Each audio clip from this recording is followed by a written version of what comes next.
At the very end of the last couple episodes of A Star Citizen Journey, I think I left it off in a bit of a pickle. I obviously stopped playing for a long time, especially during the 3.18 patch, and we are back now with 3.19. But have things improved should you play the game? Are you looking to get involved? Well, join me for the continuation of this Star Citizen Journey, and let's take off exactly where we left it, with a crime stat. I'm going to have to try and get rid of that crime stat, but not before I use it to my advantage to make some money the good old-fashioned way. That is, of course, if the game lets me. Our story starts today in no better place than Grimhex. With an unfortunate crime stat level of 3, I can't just get rid of it at a terminal. I did accidentally shoot a guard on a mission. You're not going to see that because it's not really relevant to the story. This, of course, is Star Citizen Journey, my journey and yours through Star Citizen as a new player. This account does still have the Avenger, but I also now have a Cutlass because, frankly, that is a better ship. The Avenger is given to me by SIG, I have no real choice over that, and occasionally you will see me using that. It's simply just because the time claims in this current game that I'm playing are quite bad. That has been remedied since this video was captured, but unfortunately it was still a thing during my playthrough here, so you'll have to forgive me for that, as there are no particular hardcore rules, but I know it goes against the whole mantra of a new player experience. I'm going to accept a mission with the intention to make some absolute stacks. Being a criminal can be very, very profitable. People don't really realize it because being a criminal is also an absolute pain in the backside. Usually, being a criminal entails being hunted, being shot at, being murdered, and going to prison. This is all something you might see later on, but no spoilers. I just sent you the location of a drug lab that's about to turn into a gold mine. Whoever runs the place just started production on a slew of drug packages and left the place unguarded. I'm not gonna lie, it'll probably be a bloodbath. But you can offload whatever drugs you manage to score. Have fun. So, those of you with keen ears and maybe a little bit of background knowledge will probably recognize what mission I'm about to attempt. As a solo in a starter ship, probably not the best idea. But I still thought, why not? Let's go for it. I'll put on some armor, I'll get myself ready, and we'll get on out there. You're about to see the journey of what that decision really meant. Welcome to the ASOP Vehicle Retrieval System. Vehicle selected. For those of you just starting out your journey in Star Citizen, you may be thinking, what starter ship should I get? And I can truly recommend nothing better than the Drake Cutter. It comes in at an extremely affordable price, and you get absolutely loads of metal for your money. Loads of cargo space to do cargo missions, which is the most important thing, as that's probably what you'll be doing most of your time, especially as a starting player. You've got a bed so you can log out, which is a big jump up compared to a lot of other smaller crafts. And you've also got that very reliable Drake heritage. In other words, you shouldn't expect to survive against anything major, but you definitely will be able to pack your own little punch. Don't be too afraid about taking this baby to some dangerous places. You aren't going to get in too much trouble. It is absolutely capable for its specification, and if you really have to get out of there, you can, because you've got 6,000 quantum fuel, which at this moment was extremely helpful, as I had to jump across the entire system to Microtech.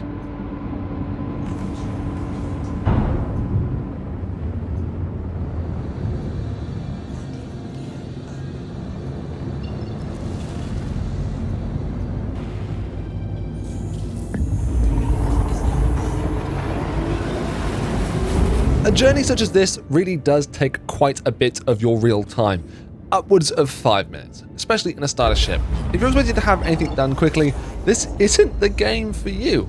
But of course we know that, we love Star Citizen, right? So we're going to get to Microtech, and I'm going to turn left, go towards the planet, and see a little bit about where I'll be posting up, because, of course, this mission can be quite dangerous, and getting a good idea of your surroundings before you present yourself at your final destination can sometimes be of a major benefit. You never know what you might find.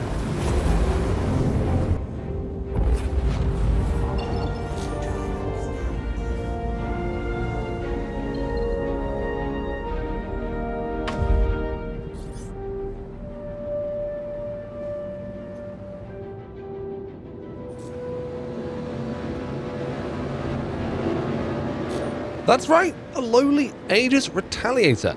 Not what I expected. It's actually why I popped a flare straight away, because I was worried it might just be lying in wait. I decided to investigate. I mean, with the salvage and everything, although this ship definitely can't do it, it was worth a shot having a look to see if there was something on board that I could take for my own. I won't show you too much, but unfortunately, it looks like the Retaliator isn't really built for this salvage gameplay. I went inside, I had a look at all the components, I tried to take some to try and sell, I couldn't do that. I tried to take apart some of the missiles, I couldn't do that. I even went to the pilot seat, unlocked and opened all of the exteriors, and yet still I couldn't take anything away from the interior of the ship. A real letdown considering how long we've been waiting for salvage and what they talk about in those videos and those highlight reels. But I just wanted to give you a heads up, not all ships have this functionality yet, and it's probably because Aegis Retaliator is still waiting its golden pass. Of course, there might also be the scenario where if I had blown this ship up, like I later tried to do before I was rudely interrupted, then I may have been able to get a hold of some components or whatever mysteries lied within the hull of this ship. Unfortunately, I just don't think that's how things need to be or should be. It might be the fact that that is the way things need to be for this particular ship. I didn't get a chance to explore it. Maybe next time. Like I said, it's a real shame I wasn't able to grab some of these free size 9 torpedoes because they would have been absolutely splendid. Just have to see what fruits come of our labor next time.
Jumping out of range from the UEE Navy was definitely the safe and right choice, especially considering I had that level 3 crime stat, don't forget. My attempt to escape also led me past my actual objective point, which was a bit of a shame. However, again, it led me to something I wasn't really expecting, and I guess this is the beauty of the new 3.9 system. Because of inventory, because of salvage, there seems to be a lot of crap just lying around for you to find. Whether or not this crap can be interacted with, I don't know.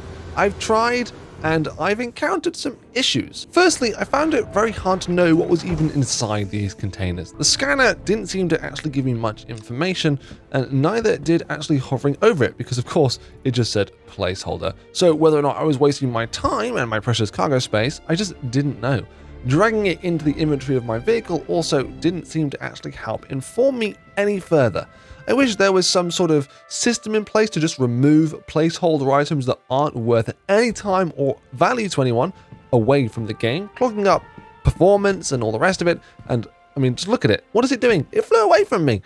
That's like the hopes and dreams of the Banu Merchantman ever coming out this year. Oh well. The Cutlass is brilliant. The cutter, which I'm actually flying here, I should try to remember that, is also fantastic.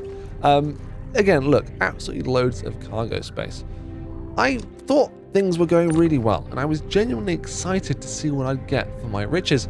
I also want to give a huge shout out to the cargo refactor here, working as intended. Although, unfortunately, I don't think the game had any intentions of allowing me to enjoy that.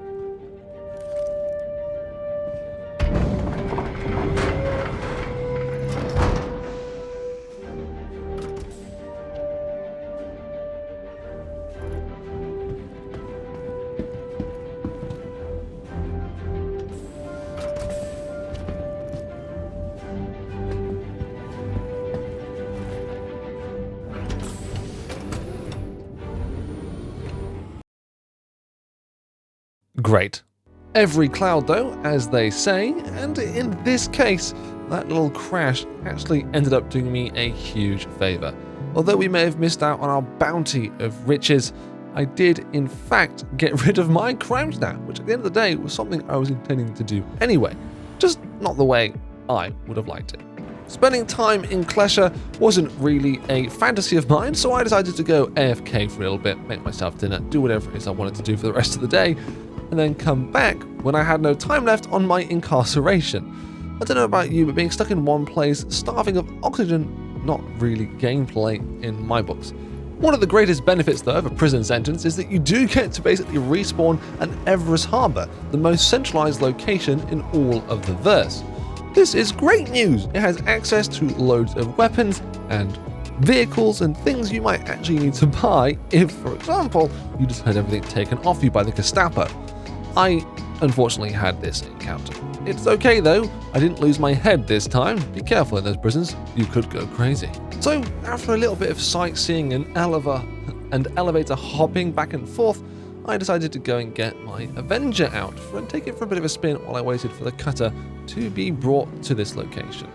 Unfortunately, yet again, that is where the game decided to throw another curveball. Not a 30k, not a crash, something weirder.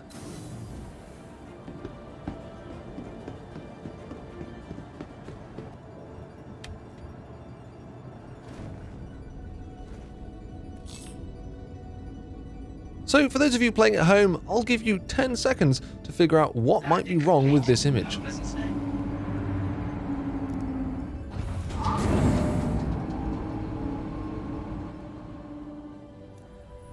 Did you spot it? That's right, it's not powered on. No matter what I do, the ship wouldn't power on. And at this point, because I decided to cut it all out for your sake, you can actually hear my genuine thoughts and feelings on the matter. Oh, this is pointless. At first, I thought the same as you. It's probably a 30k, Stewie, nothing to worry about. Unfortunately, this isn't the case. As you can see from the chat window, no one else is complaining. It's just me. What was wrong with my ship? I guess we'll never know. But that led me to just closing the game down for today's session. I'm sorry this isn't as exciting and impactful as you may have thought, and maybe I misled you with my incredible intros and my exciting thumbnails. But I promise you, we will be getting back on the road, or should I say, back into the system, with 3.19 and beyond. We just have to have better luck. Fortunately, I don't have to rely on just my enthusiasm for that. I do have friends that play this game regularly, and I will say that with them, I have had some much better luck. It does just seem to be server related, whether or not you get on the right shard, for example. I think that's a rather apt name considering my experience. I hope you guys don't encounter this same experience on your own Star Citizen journey, but we will pick this up next time when I actually get to do something. Until then, bye-bye for now.